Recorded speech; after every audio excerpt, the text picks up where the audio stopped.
കാലവർഷം ശക്തമായതിന് പിന്നാലെയാണ് കഴിഞ്ഞ ദിവസം കടൽ വീണ്ടും പ്രക്ഷുബ്ധമാകുന്ന സാഹചര്യമുണ്ടായത്. അതിനിടെയാണ് നമ്മളിപ്പോൾ ഉള്ള മുതലപ്പൊഴിയിൽ, അതായത് സാധാരണയായി കടലാക്രമണം രൂക്ഷമാകുന്ന എല്ലാ കാലത്തും ഇവിടുത്തെ അശാസ്ത്രീയമായ പുലിമുട്ട് നിർമ്മാണം ഉൾപ്പെടെയുള്ള കാരണങ്ങൾ മൂലം വള്ളങ്ങൾ മറിയുന്നത് ഒരു പതിവായ സ്ഥലമാണ്. ഒരുപാട് പേർക്ക് ജീവൻ നഷ്ടപ്പെട്ടിട്ടുണ്ട് ഇവിടെ. അങ്ങനെ തകർന്നു കിടക്കുന്ന ഒരു വള്ളമാണ് നമുക്ക് മുൻപിൽ ഇപ്പോൾ കാണാൻ കഴിയുന്നത്. അതായത് അങ്ങനെ ഈ കടൽ പ്രക്ഷുബ്ധമാകുന്നതിനിടയിൽ മത്സ്യബന്ധനത്തിന് പോയ 5 സ്വദേശികൾ സഞ്ചരിച്ചിരുന്ന വള്ളമാണ് മറിയുകയും അങ്ങനെ ആ ബോട്ടിലുണ്ടായിരുന്ന മുഴുവൻ പേരെയും ആദ്യം കാണാതാകുന്നു. പിന്നീട് 4 പേരെ രക്ഷപ്പെടുത്തിക്കൊണ്ട് കോസ്റ്റൽ പോലീസും മറൈൻ എൻഫോഴ്സ്മെൻറ്റും ഒക്കെ ചേർന്ന് അത്തരത്തിൽ നടപടികൾ സ്വീകരിക്കുന്നു. പക്ഷേ 2 പേരെ കാണാതാകുകയായിരുന്നു. അവർക്ക് വേണ്ടി തെരച്ചിൽ ഉടൻ തന്നെ ആരംഭിച്ചിരുന്നു. പക്ഷേ ഈ കടൽ വളരെ പ്രക്ഷുബ്ധമായിരുന്ന ഒരു സാഹചര്യമായിരുന്നതിനാൽ കേവലം മത്സ്യത്തൊഴിലാളികളും കോസ്റ്റൽ പോലീസും ഒക്കെ ചേർന്ന് നടത്തിയ രക്ഷാപ്രവർത്തനം കൊണ്ട് അവരെ കണ്ടെത്താൻ കഴിയുന്ന ഒരു സാഹചര്യമായിരുന്നില്ല നിലനിന്നിരുന്നത്. അങ്ങനെ ഒരു സാഹചര്യത്തിലാണ് അവിടേക്ക് കൂടുതൽ, അതായത് നേവിയുടെ ഉൾപ്പെടെ സഹായം തേടുന്ന തരത്തിലേക്ക് സംസ്ഥാന സർക്കാർ കടന്നത്. പക്ഷേ ഒരു വശത്ത് വലിയ പ്രതിഷേധം കനക്കുന്നുണ്ടായിരുന്നു. അതിനിടയിലാണ് ഇന്ന് രാവിലെ കണ്ണാന്തറ ഭാഗത്ത് നിന്ന് ഈ കാണാതായ മത്സ്യത്തൊഴിലാളികളിൽ ഒരാളായ ഫ്രീമോൻ്റെ മൃതദേഹം കണ്ടെടുത്തിരിക്കുന്നത്. ഇനി ഒരാളെ കൂടി കണ്ടെത്താനുണ്ട്. ശ്രീജിത്ത് എന്നാണ് പേര്. ശ്രീജിത്തിന് വേണ്ടിയുള്ള തെരച്ചിൽ വ്യാപകമായി തന്നെ പുരോഗമിക്കുകയാണ്. ഈ മേഖലയിൽ കടലാക്രമണം രൂക്ഷമാകുന്ന എല്ലാ ഘട്ടങ്ങളിലും, പ്രത്യേകിച്ച് കാലവർഷത്തിന് കെടുതിയേറുന്ന സമയങ്ങളിലൊക്കെ വള്ളം മറിയുന്നത് പതിവായിട്ടുള്ള ഒരു സ്ഥലമാണ്. അവിടെ കൃത്യമായ ഒരു നിർമ്മാണ പ്രവർത്തനങ്ങളിലെ അശാസ്ത്രീയത ഈ പുലിമുട്ട് നമുക്ക് കാണാം. അത് ദൃശ്യങ്ങളിൽ വളരെ വ്യക്തമാണ്. ഈ പുലിമുട്ട് തിര അടിച്ച് കയറാതിരിക്കുന്നതിന് വേണ്ടി പുലിമുട്ട് പല മേഖലകളിലായി തിരിച്ച് നിർമ്മിച്ചിട്ടുണ്ട്. പക്ഷേ ഈ പുലിമുട്ടുകൾ കൂട്ടിയിട്ടിരിക്കുന്ന സ്ഥലത്ത് സ്വാഭാവികമായി ആഴം കുറയുന്നതാണ് ഇപ്പോൾ ഉണ്ടാക്കിയിരിക്കുന്ന ഈ വെല്ലുവിളിയുടെ ഒരു പ്രധാനപ്പെട്ട കാരണം. അതുതന്നെയാണ് ഇത്തരം സംഭവങ്ങൾ തുടർച്ചയായി ഉണ്ടാകുന്നതിൻ്റെ ഒരു കാരണമായി പറയുന്നതും. അങ്ങ് നമുക്ക് ഇവിടെ നിന്ന് നോക്കുമ്പോൾ അങ്ങ് ദൂരത്തായി കോസ്റ്റൽ പോലീസും അതോടൊപ്പം തന്നെ മത്സ്യത്തൊഴിലാളികളും മറൈൻ എൻഫോഴ്സ്മെൻറ്റും ഒക്കെ ചേർന്ന് ഈ കാണാതായ ശ്രീജിത്തിൻ്റെ മൃതദേഹം കണ്ടെത്തുന്നതിന് വേണ്ടിയുള്ള പരിശോധന തുടരുന്നുണ്ട്. ഈ മുതലപ്പൊഴി പാലത്തിന് സമീപത്തടക്കം അവർ കൃത്യമായി ഈ പരിശോധന നടത്തിക്കൊണ്ടിരിക്കുകയാണ്. ഇവിടെ നിന്ന് 3 ബോട്ടുകൾ, ഞങ്ങൾ നിൽക്കുന്ന സ്ഥലത്തിനടുത്ത് തന്നെ കോസ്റ്റൽ പോലീസിൻ്റെതടക്കം 3 ബോട്ടുകളുണ്ട്. ബൈനോക്കുലറുകൾ, മറ്റ് സാങ്കേതിക സംവിധാനങ്ങളൊക്കെ പ്രയോജനപ്പെടുത്തിക്കൊണ്ടാണ് ഈ തെരച്ചിൽ പുരോഗമിച്ചുകൊണ്ടിരിക്കുന്നത്. വൈകാതെ തന്നെ മൃതദേഹം കണ്ടെത്താൻ കഴിയും എന്നാണ് കോസ്റ്റൽ പോലീസും മറൈൻ എൻഫോഴ്സ്മെൻറ്റും ഒക്കെ നൽകുന്ന വിവരം. അതോടൊപ്പം 5 ഉൾപ്പെടെയുള്ള മറ്റ് സമീപ സ്ഥലങ്ങളിലെ തീരമേഖലകളിലും ഇവർക്ക് വേണ്ടിയുള്ള നിരീക്ഷണം ശക്തമാക്കിയിട്ടുണ്ട്. എന്തായാലും അപകടങ്ങൾ തുടർക്കഥയാകുന്ന ഒരു സാഹചര്യം, അതുണ്ടാക്കുന്ന വെല്ലുവിളി വളരെ വലുതാണ്. അങ്ങനെയൊരു പശ്ചാത്തലത്തിലാണ് ഇവിടെ വ്യാപകമായി, അതായത് ഇത്തരം ഈ അശാസ്ത്രീയമായ നിർമ്മാണത്തിനൊരു പരിഹാരം കാണണം എന്ന ആവശ്യം തുടർച്ചയായി മത്സ്യത്തൊഴിലാളികളുടെ ഭാഗത്ത് നിന്ന് ഉയരുകയും അത് പ്രതിഷേധങ്ങൾക്ക് വഴിമാറുകയൊക്കെ ചെയ്യുന്ന സാഹചര്യം ഉണ്ടായിരിക്കുന്നത്. അങ്ങനെയൊരു പശ്ചാത്തലത്തിലാണ് പരിശോധന കൂടുതൽ ശക്തമാക്കിയിരിക്കുന്നത്. നമുക്ക് ഇന്നലത്തെ അപകടം സംബന്ധിച്ച കുറച്ചുകൂടി വിശദമായ വിവരങ്ങളാണ് ഇപ്പോൾ കിട്ടുന്നത്. അതായത് എനിക്ക് വലതുവശത്ത് കാണുന്ന ആ ഭാഗത്ത് വെച്ചാണ് ഇവർ മത്സ്യബന്ധനത്തിന് പോയി കടൽ പ്രക്ഷുബ്ധമായതിനെ തുടർന്ന് വള്ളം തിരിച്ചു വരികയായിരുന്നു. വള്ളം തിരിച്ചു വരുന്നതിനിടയിൽ ഈ തിരയടിച്ച് കയറുന്ന ആ ഭാഗത്ത് വെച്ച് അവർ വള്ളം ഒന്ന് ചെരിഞ്ഞ് വള്ളത്തിലുണ്ടായിരുന്നവരെല്ലാം ചാടി. അപ്പോൾ ഈ കാണാതായ 2 പേരും ആ കൂട്ടത്തിൽ നിന്ന് പുറത്തേക്ക് ചാടുന്നതിനിടയിൽ ഇതിൽ ഒരാൾക്ക് നീന്തൽ അല്പം വശമില്ലായിരുന്നു. അയാളെ രക്ഷപ്പെടുത്തുന്നതിനായി ഈ ഫ്രീമോൻ, അതായത് ഇപ്പോൾ മൃതദേഹം കണ്ടെത്തിയിരിക്കുന്ന ഫ്രീമോനെയും ആ കൂട്ടത്തിൽ ചാടുന്നു. അങ്ങനെ ഈ മറ്റൊരാളെയും രക്ഷപ്പെടുത്തിക്കൊണ്ട് ആ കല്ലിൽ പിടിച്ച് മുകളിലേക്ക് കയറുന്നതിനിടയിൽ അതിശക്തമായൊരു തിര വന്ന് പുറകിൽ നിന്ന് അടിക്കുകയും ഈ 2 പേരും കടലിലേക്ക് മറിഞ്ഞു വീഴുകയും അവിടെ നിന്ന് അവരെ കടലെടുക്കുകയുമായിരുന്നു. വേറെ പണിപ്പെട്ട ഇന്നലെ വ്യാപകമായ തിരച്ചിൽ നടന്നു. പക്ഷേ ആ തിരച്ചിലിൽ ഇന്നലെ ഫലമുണ്ടായില്ല. ഇന്ന് രാവിലെ മാത്രമാണ് കണ്ണാന്തറയിൽ നിന്ന് ഒരാളുടെ മൃതദേഹം കണ്ടെത്താൻ കഴിഞ്ഞിട്ടുള്ളത്. ദാരുണമായ കാര്യം, ഇനി കണ്ടെത്താനുള്ള ഒരാൾ ഗൾഫിൽ നിന്ന് ഏതാനും ദിവസങ്ങൾക്ക് മുമ്പാണ് ഇവിടെ എത്തിയത്. സുഹൃത്തുക്കൾക്കൊപ്പം മത്സ്യബന്ധനത്തിന് കഴിഞ്ഞ് ഒരാഴ്ചയായിട്ട് പോകുന്നുണ്ടായിരുന്നു. അദ്ദേഹം ഒരാഴ്ചയോടെ കഴിയുമ്പോൾ തിരികെ പോകാനിരുന്നതാണ് ഗൾഫിലേക്ക്. ഒരു കുടുംബത്തിന് മുഴുവൻ പ്രതീക്ഷയായിരുന്നു. 3 വയസ്സുള്ളൊരു കുഞ്ഞുണ്ടായിരുന്നു അദ്ദേഹത്തിന്. പക്ഷേ ഇപ്പോൾ ആ ചേതനയേറ്റ ശരീരം എവിടെയെന്ന് കണ്ടെത്താനുള്ള പരിശോധനയിലാണ് കോസ്റ്റൽ പോലീസ്. 3 ബോട്ടുകൾ ഇവിടെ തെരച്ചിൽ നടത്തിക്കൊണ്ടിരിക്കുകയാണ്. ഇപ്പോൾ എന്നോട് ഒപ്പം ഈ സ്ഥലത്തെ ഒരു പ്രദേശവാസി ചേരുന്നു. എന്താണ് പേര്? യേശുദാസ്. ഈ സംഭവങ്ങൾ ഇപ്പോൾ ഇങ്ങനെ തുടർച്ചയായിട്ട് എല്ലാ മഴക്കാലത്തും ഇവിടെ ഇങ്ങനെ അപകടങ്ങൾ പതിവാകുകയാണ്. പുലിമുട്ട് നിർമ്മാണത്തിൽ അശാസ്ത്രീയ അടക്കം പലപ്പോഴും ചൂണ്ടിക്കാണിച്ചിട്ടുണ്ട്. ഈ പ്രശ്നം പരിഹരിക്കപ്പെടാത്തതിന് കാരണം എന്താണ്? നിങ്ങൾക്ക് എന്താണ് ഇവിടുന്ന് മനസ്സിലാക്കാൻ കഴിയും? അല്ല, സാറ് പറഞ്ഞതുപോലെ അശാസ്ത്രീയമായ പ്രവർത്തനമാണ് ഇതിൻ്റെ പ്രധാനപ്പെട്ട കാരണം. എല്ലാ വർഷവും കഴിഞ്ഞ വർഷം ഉൾപ്പെടെ 67ഓളം പേരാണ് ഇവിടെ മരണപ്പെട്ടു പോയിട്ടുള്ളത്. ഈ 67 പേരും മരണസമയത്തും ഇവിടെ കൃത്യമായിട്ട് ഇതിൻ്റെ സംവിധാനങ്ങൾ യഥാസമയം നന്നായി പ്രവർത്തിക്കാത്തത് കൊണ്ടാണ് ഇത്തരം അപകടങ്ങൾ സംഭവിക്കുന്നത്. ഉദാഹരണത്തിന് കോസ്റ്റ് ഗാർഡുണ്ട്. പക്ഷേ ഇവർക്കൊന്നും ഒരു കടലിൽ അപകടത്തിൽപ്പെട്ടാൽ സഡൻലി അവരെ രക്ഷിക്കാനുള്ള ശേഷി ഇവർക്കാർക്കും ഇല്ല. അതിനുള്ള എക്സ്പീരിയൻസ് ഇല്ല, അതിനുള്ള ട്രെയിനിങ് ഒന്നും കിട്ടിയവരല്ല ഇവിടെ നിൽക്കുന്നത്. ശരിക്കും പറഞ്ഞാൽ മത്സ്യത്തൊഴിലാളിക്ക് അപകടം സംഭവിക്കുമ്പോഴെല്ലാം അവർ മരണപ്പെടുകയാണ്. പക്ഷേ അവർ ആ തക്ക സമയത്ത് സഹായിക്കാനുള്ള ഗവൺമെൻറ് സംവിധാനം ഉണ്ടെങ്കിൽ മാത്രമേ ഇവിടെ രക്ഷിക്കാൻ കഴിയുള്ളൂ. ഉദാഹരണത്തിന് തമിഴ്നാടൊക്കെ ചെന്ന് കഴിഞ്ഞാൽ അവിടെ ഇത്ര ഒരു അപകടം ഉണ്ടായാൽ അപ്പം തന്നെ എന്ത് ചെയ്യാണ്, ഹെലികോപ്റ്റർ ഉൾപ്പെടെ വന്ന് അവിടെ അപ്പം തന്നെ എന്ത് ചെയ്യുന്നു, അവരെ സഹായിക്കുന്നു, അവരെ എടുക്കാൻ പറ്റുന്നവരെ എടുക്കുന്നു, അവരെ രക്ഷിക്കുന്നു. പക്ഷേ മറിച്ച് ഇവിടെ ഈ മുതലപ്പുഴയെ സംബന്ധിച്ചിടത്തോളം ഇവിടുത്തെ ഗവൺമെൻറ് സംവിധാനങ്ങളൊന്നും ശരിയായി പണ്ടേ പ്രവർത്തിക്കുന്നില്ല. അതായത് ജീവൻ രക്ഷിക്കുമ്പോൾ മാത്രമാണ് രക്ഷാപ്രവർത്തനമാകുന്നത്, അതല്ലെങ്കിൽ അതൊരു തെരച്ചിൽ മാത്രമാണ്. ഇവിടെ തെരച്ചിൽ മാത്രമേ നടക്കുന്നുള്ളൂ, ജീവൻ രക്ഷാപ്രവർത്തനം നടക്കുന്നതേ ഇല്ല. അപ്പോൾ അതിനാവശ്യമായ ഞങ്ങൾ പറയുന്നത് ഇവിടുത്തെ മത്സ്യത്തൊഴിലാളികളെ തന്നെ ട്രെയിൻ ചെയ്തെടുത്തു. ഈ പറയുന്ന ശരിക്കും പറഞ്ഞാൽ കർക്കിടക സമയത്താണ്, ഈ കടൽ ക്ഷോഭത്തിൻ്റെ സമയത്താണ് ഇവിടെ അപകടം സംഭവിക്കുന്നത്. അല്ലാത്ത സമയത്ത് ഈ പുഴിമുഖത്ത് അപകടം ഉണ്ടായിട്ടില്ല.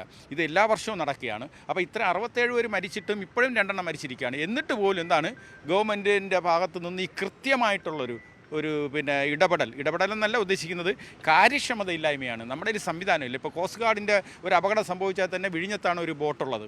ഇത് അവിടെ നിന്ന് ഓടി 5 തെങ്ങിൽ വരണമെങ്കിൽ ഈ സമയത്ത് എങ്ങനെയില്ലെങ്കിൽ 2 മണിക്കൂർ എടുക്കും. 2 മണിക്കൂറിനകത്ത് ഇയാളിനെ രക്ഷിക്കാൻ പറ്റുമോ സാറേ? അല്ല, ഒരു കാര്യം ചോദിച്ചോട്ടെ, നിങ്ങളിപ്പോൾ ഇത്രയും സൂചിപ്പിച്ചുകൊണ്ട് പറയാണ്, നിങ്ങൾ തന്നെ പറയുന്നു ഇവിടെ മഴക്കാലത്താണ് ഈ കെടുതി രൂക്ഷമാകുന്നത്, കർക്കിടകത്തിനാണ്. അപ്പോൾ അങ്ങനെയുള്ള സമയത്ത് കടലിലേക്ക് പോകുമ്പോൾ നമ്മളോട് കുറച്ചൊരു ജാഗ്രത പാലിക്കേണ്ടതില്ലേ? നമ്മുടെ ഒരു ജാഗ്രത കുറവ് കൊണ്ടുകൂടിയല്ലേ ഇങ്ങനെ? അതിനകത്ത് ഇവിടെ ഇവർക്ക് ഉപജീവന മാർഗ്ഗം ഇതാണ്. ഇവർക്ക് അന്നന്ന് കടലിൽ പോയാലേ ജീവിക്കാൻ പറ്റും ഇവിടുത്തെ നാട്ടിലുള്ള ജനങ്ങൾക്ക്. അത്രയ്ക്ക് പട്ടിണിയും പാവങ്ങളുമാണ്. ഇതാണ് ഇവരുടെ ഉപജീവന മാർഗ്ഗം. അതുകൊണ്ട് അവരെ കരയ്ക്ക് നിൽക്കിട്ട് ഇങ്ങനെ വള്ളം ഇറക്കരുതെന്ന് പറഞ്ഞാൽ അവർക്ക് ആര് പൈസ കൊടുക്കും? അവർക്ക് ജീവിക്കുന്നത് എങ്ങനെ? അവർക്ക് പട്ടിണി മാറ്റുന്നത് എങ്ങനെ? അത് അവർ പലപ്പോഴും ഗവൺമെൻറ്റിനോട് ചോദിച്ചിട്ടുണ്ട്. അതാണ് ഗവൺമെൻറ്റിനോട് പണ്ടേ പറയുന്നത്, എന്താണ് നിങ്ങൾ ഞങ്ങളുടെ പണിക്ക് പോകണ്ടെന്ന്. ഗവൺമെൻറ് എപ്പോഴും 3 മാസത്തിൽ ഈ കർക്കിടക സമയത്ത് ആരും പണിക്ക് കൊടുത്ത് കാറ്റ് കടലെന്ന് പറയും. അപ്പോൾ എന്ത് ചെയ്യണം? പണിക്ക് പോകാത്തവർക്ക് ഒരു നിശ്ചിതമായിട്ടുള്ള ഒരു എമൗണ്ട് അവർക്ക് കൊടുക്കണമെന്ന് ഞങ്ങൾ പണ്ടേ ആവശ്യപ്പെടുന്നതാണ്. പക്ഷേ നടക്കുന്നില്ല.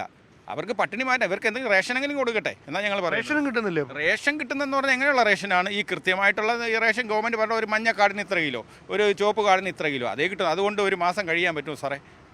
അപ്പോൾ അങ്ങനെ നിറയെ പ്രശ്നങ്ങളാണ്. അപ്പോൾ ഇതിനകത്ത് മനസ്സിലാകുന്ന കാര്യം ഒന്നേ ഉള്ളൂ, എന്താണ് ഇവിടുത്തെ ഈ സംവിധാനം, ഗവൺമെൻറ് സംവിധാനം, ഈ കടലിലെ രക്ഷാപ്രവർത്തനത്തിലുള്ള സംവിധാനം സജീവമാക്കണം. അതിനാവശ്യമായ 1-2 കോസ്റ്റ് ഗാർഡിൻ്റെ ബോട്ടുകൾ യഥാസമയം ആളുകളെ രക്ഷിക്കുന്നതിനാവശ്യമായ 2-3 ബോട്ടുകൾ ഇവിടെ ഉണ്ടാക്കണം. ഇവിടെ ഈ 5 തെങ്ങ് കടലിലുണ്ടായിരിക്കണം. വിഴിഞ്ഞത്തും നടക്കമാണ് ഇപ്പോൾ ഈ ബോട്ടുകൾ വരുന്നത്. അപ്പോഴേക്ക് ഈ ആൾ മരിച്ചു കഴിഞ്ഞു. അല്ലാതെ ഇവിടെ ശരിക്കും രക്ഷാപ്രവർത്തനം നടക്കുന്നില്ല സാറേ. രക്ഷാപ്രവർത്തനം എന്ന് പറഞ്ഞൊരു കാര്യം പേരിന് വേണ്ടി പറയുന്നതേ ഉള്ളൂ. ആൾ മരണപ്പെടുമ്പോൾ തെരഞ്ഞ് കണ്ടെത്തുന്നു, ഇത് തന്നെ. അല്ല, ആളിനെ രക്ഷിക്കുന്ന ഒരു സംവിധാനം ഇവിടെ സജീവമല്ല. അപ്പോൾ അത്തരത്തിലാണ് ഈ പ്രദേശവാസികളടക്കം പങ്കുവെക്കുന്ന കാര്യങ്ങൾ. അതായത് രക്ഷാപ്രവർത്തനം എന്ന് പറയുമ്പോൾ അത് ജീവൻ രക്ഷിക്കുന്നതാണ്, അത് നടക്കുന്നില്ല. തെരച്ചിൽ മാത്രമാണ്. ഈ ജീവൻ നഷ്ടപ്പെട്ട അല്ലെങ്കിൽ കടലിൽപ്പെട്ട് 2 മണിക്കൂർ കഴിഞ്ഞ് ആളിന് വേണ്ടി തെരച്ചിൽ നടത്തുന്നത് അത് രക്ഷാപ്രവർത്തനമായിട്ട് അങ്ങനെ പറയാൻ കഴിയുമെന്ന ആശങ്ക കൂടിയാണ് അവർ പങ്കുവെക്കുന്നത്. ഒരു കാര്യം ഉറപ്പാണ്, ഇപ്പോൾ ഈ കാണാതായ ആളുകൾ ഉൾപ്പെടെ ഏതാണ്ട് ഒരു 65-ന് മുകളിലധികം ആളുകൾ കഴിഞ്ഞ ഏതാനും വർഷങ്ങൾക്കിടയിൽ ഈ മുതലപ്പുഴയിൽ മാത്രം അപകടത്തിൽപ്പെട്ട് മരണപ്പെട്ടിട്ടുണ്ട് എന്ന് പറയുമ്പോൾ എത്രമാത്രം പ്രാധാന്യത്തോടെ നമ്മുടെ സർക്കാർ സംവിധാനങ്ങൾ, പ്രത്യേകിച്ച് ഫിഷറീസ് ഡിപ്പാർട്ട്മെൻറ്റൊക്കെ കരുതേണ്ട മുൻകരുതലുകൾ എടുക്കേണ്ട ഒരു സ്ഥലമാണ് മുതലപ്പുഴി എന്ന് വ്യക്തമാക്കുന്നതാണ് ഇവിടെ ഈ തുടർച്ചയായി മഴക്കാലത്തുണ്ടാകുന്ന പ്രതിസന്ധികൾ. ഈ സമീപത്തെ 2 പോലീസുകാരെ നമുക്ക് കാണാം. അതിലൊരാൾ അതായത് ഇവിടേക്ക് വരെ അതിശക്തമായി തിരയടിച്ച് കയറും. എനിക്ക് തോന്നുന്നത് അദ്ദേഹം നനഞ്ഞു കുളിച്ച് നിൽക്കുകയാണെന്നാണ്. നമുക്കിവിടുന്ന് കാണുമ്പോൾ അങ്ങനെയാണ് തോന്നുന്നത്. കാരണം ഇവിടെ ഇങ്ങനെ നിന്ന് ബൈനോക്കുലർ ഉപയോഗിച്ച് നോക്കുക എന്നതിനപ്പുറത്തേക്ക് അവർക്കും ഒന്നും ചെയ്യാൻ കഴിയില്ല. കാരണം നിസ്സഹായരായി നോക്കി നിൽക്കാനേ കഴിയൂ. അതാണ്, അത്രയും രൂക്ഷമായ രീതിയിലാണ് കടലാക്രമണം തിരയടിച്ച് അതിശക്തമായ തിരയടിച്ച് ഈ മുകളിലേക്ക് കയറുന്നത്. അതുകൊണ്ട് ഈ മൃതദേഹം ഇനി കണ്ടെത്താനുള്ള ഒരു മൃതദേഹം അത് ഇവിടെ എവിടെയെങ്കിലും അടിഞ്ഞിട്ടുണ്ടോ എന്ന് ഇവിടെ നിന്ന് ബൈനോക്കുലറിൽ പരിശോധിക്കുക മാത്രമാണ് ഈ ഉദ്യോഗസ്ഥർ ഇവിടെ നിന്ന് ചെയ്യുന്നത്. മറ്റ് 3 ബോട്ടുകൾ സമീപ സ്ഥലങ്ങളിലെ ഈ പോക്കറ്റ് ഏരിയാസിലടക്കം അത്തരം ഏതെങ്കിലും സ്ഥലത്ത് ഈ മൃതദേഹം അടിഞ്ഞിട്ടുണ്ടോ എന്നറിയാനുള്ള പരിശോധനകളൊക്കെ ഊർജിതമായി തന്നെ നടത്തുന്നുണ്ട്. പക്ഷേ ഇവിടെ പോലീസിൻ്റെയോ കോസ്റ്റ് ഗാർഡിൻ്റെയോ ഒരു സ്ഥിരം സംവിധാനം ഇല്ല എന്ന ഏറ്റവും പ്രധാനപ്പെട്ട എന്നാൽ ഏറ്റവും അനിവാര്യമായൊരു കാര്യമാണ് നാട്ടുകാരടക്കം ചൂണ്ടിക്കാണിച്ചുകൊണ്ടിരിക്കുന്നത്. അതിൽ കൃത്യമായി നമുക്ക് അങ്ങനെ ഒരു കണ്ടെത്തലിലേക്ക് അല്ലെങ്കിൽ എവിടെയാകുമെന്ന് ഉറപ്പിക്കാൻ കഴിയാത്ത ഒരു സാഹചര്യമുണ്ട്. പക്ഷേ ഈ നൽകുന്ന സൂചന അനുസരിച്ച് സാധാരണയായി അങ്ങ് അതായത് ഞാൻ കൈ ചൂണ്ടുന്ന ഭാഗത്ത് ഈ കടലിൽ നിന്ന് ഈ പൊഴിയിലേക്ക് കയറുന്ന ഭാഗത്ത് ഈ കടലാക്രമണം നേരിടുക എന്ന ലക്ഷ്യത്തോടെ സ്ഥാപിച്ചിട്ടുള്ള പുലിമുട്ടുകളുണ്ട്. പക്ഷേ അവിടുത്തെ പ്രശ്നം ഇവിടെ ഡ്രഡ്ജിങ് അടക്കം നടന്നിട്ട് ഏതാണ്ട് 1 വർഷത്തിന് മുകളിലായി കൃത്യമായി ഡ്രഡ്ജിങ് അടക്കം നടന്നിട്ട്. അതുകൊണ്ട് തന്നെ അവിടെ ഈ താഴേക്ക് സ്വാഭാവികമായി ആഴം കുറവാണ്. ആഴം കുറവാകുമ്പോൾ അവിടേക്ക് വള്ളങ്ങൾ കരയിലേക്ക് അടുപ്പിക്കാനായി കയറ്റിക്കൊണ്ടുവരുന്ന വഴിക്ക് വലിയ തിരമാലകളിൽപ്പെട്ട് ഈ പുലിമുട്ടിൽ തന്നെ തട്ടി ഇത് മറിയുന്നതാണ് ഈ അപകടങ്ങൾ ഇങ്ങനെ തുടർച്ചയായിട്ടുണ്ടാകുന്നതിന് കാരണം. അപ്പോൾ 1 വർഷം മുമ്പ് മുതൽ ഇങ്ങനെ ഈ അപകടങ്ങൾ ഇങ്ങനെ പതിവായി ഉണ്ടാകാറുണ്ട്. അവിടെ 60 പേർക്ക് മുകളിൽ ജീവൻ നഷ്ടമാകുന്ന സാഹചര്യം ഉണ്ടായിട്ടുണ്ട്. പക്ഷേ എന്നിട്ടും എന്തുകൊണ്ട് അവിടുത്തെ ഈ അശാസ്ത്രീയമായ നിർമ്മാണം അത് മാറ്റാൻ അല്ലെ കൃത്യമായി ഡ്രഡ്ജിങ് നടത്തി ആഴം വർദ്ധിപ്പിക്കാൻ കഴിയുന്നില്ല എന്നത് ഒരു ചോദ്യമായി തന്നെ അവശേഷിക്കുകയാണ്. ഇപ്പോൾ കണ്ണാന്തുറയിൽ നിന്നാണ്, അതായത് ഇവിടുന്ന് കുറച്ച് ദൂരെയാണ് കണ്ണാന്തുറ. കണ്ണാന്തുറയിൽ നിന്നാണ് ഈ മൃതദേഹം കണ്ടെത്തിയിരിക്കുന്നത്. ഫ്രീമോൻ്റെ ശ്രീജിത്തിന് വേണ്ടിയുള്ള തെരച്ചിലാണ് പുരോഗമിച്ചുകൊണ്ടിരിക്കുന്നത്. ഇനി എടുത്തു പറയേണ്ട കാര്യം, ഒരു 500 മീറ്റർ ദൂരമുണ്ട് ആ പുലിമുട്ട് അവസാനിക്കുന്ന ഭാഗത്ത് നിന്ന് ഈ മുതലപ്പൊഴി പാലം വരെയുള്ള ഭാഗത്തേക്ക്. അപ്പോൾ ഈ 500 മീറ്റർ ദൂരത്തിൻ്റെ 2 വശങ്ങളിലായി വലതുവശത്തും ഇടതുവശത്തുമായിട്ടാണ് ഈ പുലിമുട്ടുകൾ സ്ഥാപിച്ചിട്ടുള്ളത്. അപ്പോൾ ആ 500 മീറ്റർ ദൂരത്തെ മണ്ണ് നീക്കം ചെയ്യാനാണ് ഈ ഒരു പ്രതിസന്ധി, അല്ലെങ്കിൽ അതെന്താണ് അതിൻ്റെ മെല്ലെപ്പൊക്കിന് കാരണമെന്നതിൽ നമുക്കും ഒരു വ്യക്തതയില്ല. ഇവരെ ഫിഷറീസ് ഡിപ്പാർട്ട്മെൻറ്റിലെ ഡെപ്യൂട്ടി ഡയറക്ടർ അടക്കമുള്ള ഉദ്യോഗസ്ഥരൊക്കെ അല്പസമയം മുമ്പ് ഇവിടേക്ക് എത്തിയിരുന്നു. അവർ പക്ഷേ നമ്മളോട് ഓൺ റെക്കോർഡിൽ ഒന്നും സംസാരിക്കാൻ തയ്യാറായിട്ടില്ല. 3 ബോട്ടുകൾ പരിശോധന നടത്തുന്നു. കോസ്റ്റ് ഗാർഡിൻ്റെ ഒരു കപ്പൽ കൂടി എത്തുന്നുണ്ട്. അത് കൊല്ലത്ത് മറ്റൊരു അപകടമുണ്ടായ സ്ഥലത്തേക്ക് എത്തിയ ശേഷം ഒരുപക്ഷെ അവിടെ നിന്നായിരിക്കും ഇവിടേക്ക് എത്തുന്നതെന്ന സൂചന മാത്രമാണ് നൽകിയിരിക്കുന്നത്.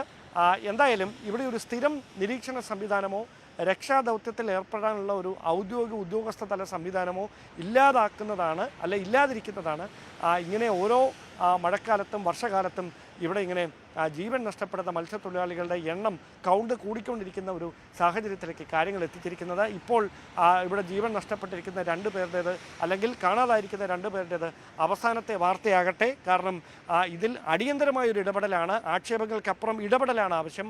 ആ ഇടപെടൽ വൈകുന്നതാണ് തുടർച്ചയായി വർഷകാലത്ത് ഈ അപകടങ്ങൾ ഇങ്ങനെ പതിവാകാൻ കാരണം. ഇപ്പോൾ നമ്മൾ നിൽക്കുന്ന ഈ സമയത്ത് തന്നെ കടൽ തിരമാലകൾ അതിരൂക്ഷമായി കല്ലുകൾക്ക് മുകളിലൂടെ ഈ പുലിമുട്ടിനടുത്തേക്ക് നമ്മൾ നിൽക്കുന്ന സ്ഥലത്തിലേക്ക് അടുത്തേക്ക് അടിച്ച് കയറുകയാണ്. അപ്പോൾ അതിൽ തട്ടി വള്ളങ്ങൾ മറിഞ്ഞാൽ എന്താണ് സംഭവിക്കുന്നതെന്ന് സ്വാഭാവികമാണ്. അവിടെ നമ്മൾ കൃത്യമായി തന്നെ ഈ സമയത്തെങ്കിലും അങ്ങനെയാണെങ്കിൽ കടലിൽ ഇറങ്ങാതിരുന്നു കൂടെ എന്ന് ചോദിക്കുമ്പോൾ പിന്നെ ഞങ്ങൾക്കാര് അന്നം തരും എന്ന ചോദ്യം തിരിച്ചവർ ചോദിക്കുമ്പോൾ അതിന് നിസ്സഹായരായി നമുക്ക് നിൽക്കാൻ മാത്രമേ, വാക്കുകളില്ലാതെ നിൽക്കാൻ മാത്രമേ കഴിയുന്നുള്ളൂ. ജീവനാണ് വലുത്, അന്നം പ്രധാനമാണ് ജീവൻ നിലനിർത്താൻ, പക്ഷേ ജീവനാണ് വലുത്. ആ ഒരു മുന്നറിയിപ്പ് കൂടി കൃത്യമായി തന്നെ മത്സ്യത്തൊഴിലാളികളും പാലിക്കേണ്ടതുണ്ട്. കാരണം അതുകൊണ്ട് തന്നെയാണ് തുടർച്ചയായി മുന്നറിയിപ്പുകൾ കഴിഞ്ഞ ഒരാഴ്ചയായി അതിശക്തമായ മഴയ്ക്ക് സാധ്യതയുണ്ട് എന്ന് കേന്ദ്ര കാലാവസ്ഥാ നിരീക്ഷണ കേന്ദ്രം നൽകിക്കൊണ്ടിരുന്നത്. പക്ഷേ അത് ഇത്തരത്തിലൊരു അപകടത്തുരുത്തായി മുതലപ്പൊഴിയെ വീണ്ടും മാറ്റുമെന്നാരും കരുതിയില്ല. ദൗർഭാഗ്യവശാൽ അത് സംഭവിച്ചു കഴിഞ്ഞു. ഇനി ആ കുടുംബത്തിൻ്റെ വേദനയകറ്റ ഒരു കുടുംബത്തിന് മുഴുവൻ പ്രതീക്ഷയായി ഗൾഫിലേക്ക് പോയതായിരുന്നു ശ്രീജിൻ. ആ ശ്രീജിൻ ഒരാഴ്ച കഴിയുമ്പോൾ വീണ്ടും മടങ്ങിപ്പോകേണ്ടതാണ്. ആ ഇടവേളയിൽ ഇവിടേക്ക് എത്തിയതാണ് സുഹൃത്തുക്കൾക്കൊപ്പം മത്സ്യബന്ധനത്തിന്. പക്ഷേ അത് അവസാന യാത്രയായി. ശ്രീജിൻ്റെ മൃതദേഹത്തിന് വേണ്ടിയുള്ള തിരച്ചിലാണ് ഇപ്പോൾ മുതലപ്പൊഴിയുടെ വിവിധ ഭാഗങ്ങളായി കോസ്റ്റ് ഗാർഡും പോലീസും ഒക്കെ ചേർന്ന് ഇപ്പോഴും തുടർന്നുകൊണ്ട് ഇരിക്കുന്നത്. കൂടുതൽ വാർത്തകൾക്ക് news 18 Keralam YouTube channel subscribe ചെയ്യുക.